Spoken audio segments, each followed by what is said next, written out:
दोस्तों अगर आपके पास 1000 यूजर्स हैं तो आपको कितने रुपए वाला सर्वर बाय करना चाहिए या फिर कौन सा सर्वर आपके लिए बेस्ट है, ये आज हम इस वीडियो में डिस्कस करने वाले हैं क्योंकि बहुत ही ज्यादा इंपॉर्टेंट होता है। अगर आप एप्लीकेशन बिल्ड करके मार्केट में रन करना चाहते हो, जो सर्वर है ये बहुत ज्यादा इंपॉर्टेंट रोल निभाता है क्योंकि सर्वर मतलब स्पेस जहां पे आपके सारी फाइल्स, एक स्टोरेज मिल रहा है आपको, एक डिजिटल स्टोरेज मिल रहा है जहां पे आपके सारे फाइल्स, सारा डेटा, सारा कंटेंट रहने वाला है। ठीक है, तो आज के इस वीडियो में हम इस पूरे टॉपिक के ऊपर डिस्कस करेंगे कि कौन सा सर्वर आपके लिए बेस्ट रहेगा, कितने यूजर के लिए कितने रुपए वाला सर्वर आपको बाय करना चाहिए, कौन सी शेयर होस्टिंग लेनी चाहिए या फिर कब आपको शेयर होस्टिंग लेनी चाहिए, वीपीएस कब लेना चाहिए या फिर आपको डेडिकेटेड सर्वर कब लेना चाहिए, क्योंकि बहुत ज़्यादा इंपॉर्टेंट है। मुझे लग रहा है सभी क्लाइंट के लिए बहुत ज़्यादा इंपॉर्टेंट है। तो प्लीज़ आप इस वीडियो को एंड तक देखना। अगर आप मेरे चैनल पर नए हो तो चैनल को प्लीज़ सब्सक्राइब कर लो, क्योंकि मेरे इस चैनल पर आपको ऐप से रिलेटेड, सर्वर से रिलेटेड, टेक से रिलेटेड और भी बहुत सारे नए जो अपडेट्स हैं मैं इस चैनल पर देता रहता हूँ।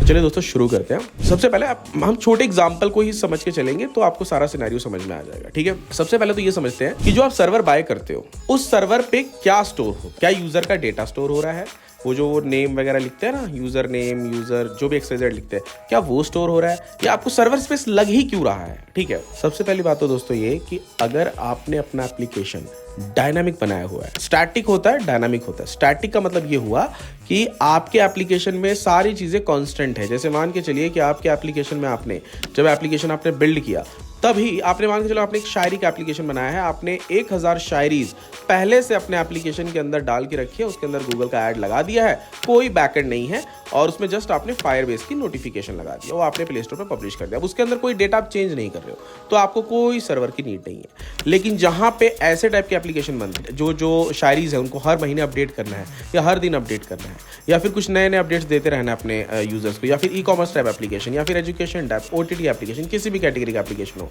जो डायनामिक एप्लीकेशन हो जहां पे डेली रेगुलर चीजें अपडेट हो रही हैं, उस कंडीशन में आपको सर्वर की जरूरत पड़ती है। ठीक है, अब जब सर्वर की जरूरत आपको पड़ रही है तो सवाल यह आता है कि कितना रुपया हमारा मेंटेनेंस कॉस्ट जाएगा या फिर सर्वर का हमारा मंथली कितना खर्चा जाएगा, क्योंकि एप्लीकेशन बनाने के बाद भी बहुत सारे खर्चे होते हैं। अब आपका इनकम है नहीं और आपके सर्वर के स्पेसेस या फिर सर्वर का खर्चा बहुत ज़्यादा आ रहा है तो भी प्रॉब्लम है, या फिर आप सर्वर के खर्चे को लेकर टेंशन में हो कि क्या करना चाहिए या फिर कितने यूजर्स आएंगे तो कितना मेरा एक्सपेंस रहेगा। अगर इस चीज़ को आपको कैलकुलेट करना है तो सिंपल सीधा फंडा है। अगर आपके एप्लीकेशन पे सारा जो कंटेंट है वो सिर्फ टेक्स्ट फॉर्मेट में है, ठीक है, उस कंडीशन में आप कोई शेयर्ड होस्टिंग भी ले लोगे जो कि महीने का 500 रुपए या 1000 रुपए का आएगा खर्चा, वहां पे आपका वो भी चलेगा क्योंकि सारा आपका जो डेटा है वो पूरा कंप्लीटली टेक्स्ट फॉर्मेट में है। ठीक है, अब अगर आपके एप्लीकेशन पे जो डेटा है वो इमेज फॉर्मेट में है, ठीक है, यानी 1000 यूजर्स हैं पर इमेज फॉर्मेट में है और वो इमेज डेली अपडेट हो रहा है, पर वो जो आपके 1000 यूजर की मैं बात कर रहा हूँ ना, मैं एक्टिव यूजर की बात कर रहा हूँ। पहले प्लीज आप इस चीज को समझ लो, मैं स्लीपर यूजर्स की बात नहीं कर रहा जो सिर्फ डाउनलोड करके छोड़ देते हैं, मैं 1000 एक्टिव यूजर की बात कर रहा हूँ। तो अगर आपके 1000 एक्टिव यूजर हैं टेक्स्ट में तो आपका शेयर होस्टिंग पे भी चल जाएगा।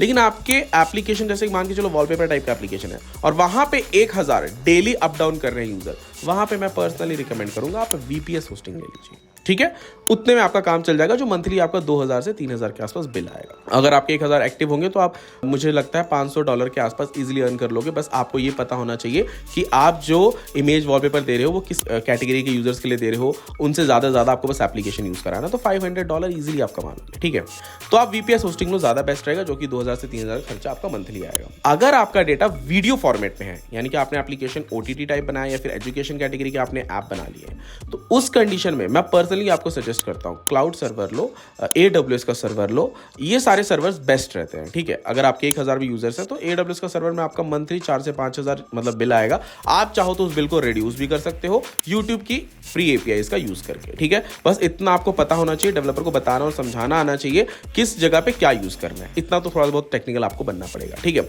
तो वहां पे आपका सर्वर अगर आपने सारा लोड AWS पे डाल के रखा है तो वहाँ पे तो बहुत ही ज़्यादा बिल आएगा। अगर 1000 भी लोग डेली वॉच करें तो 10 से 15, 20, 25,000 तक के आसपास भी बिल आ सकता है।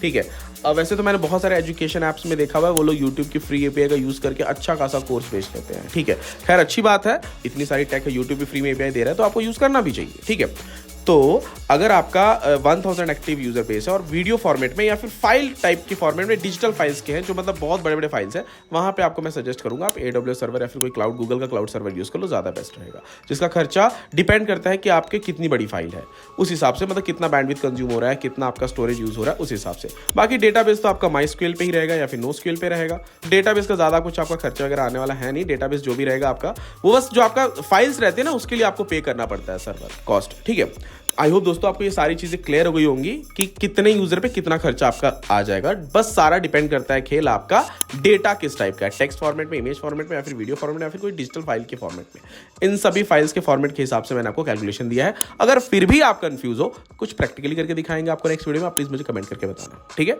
अगर आपको मेरा वीडियो पसंद आया तो इस वीडियो को लाइक जरूर कर देना। थैंक यू दोस्तों, मिलते हैं नेक्स्ट वीडियो में।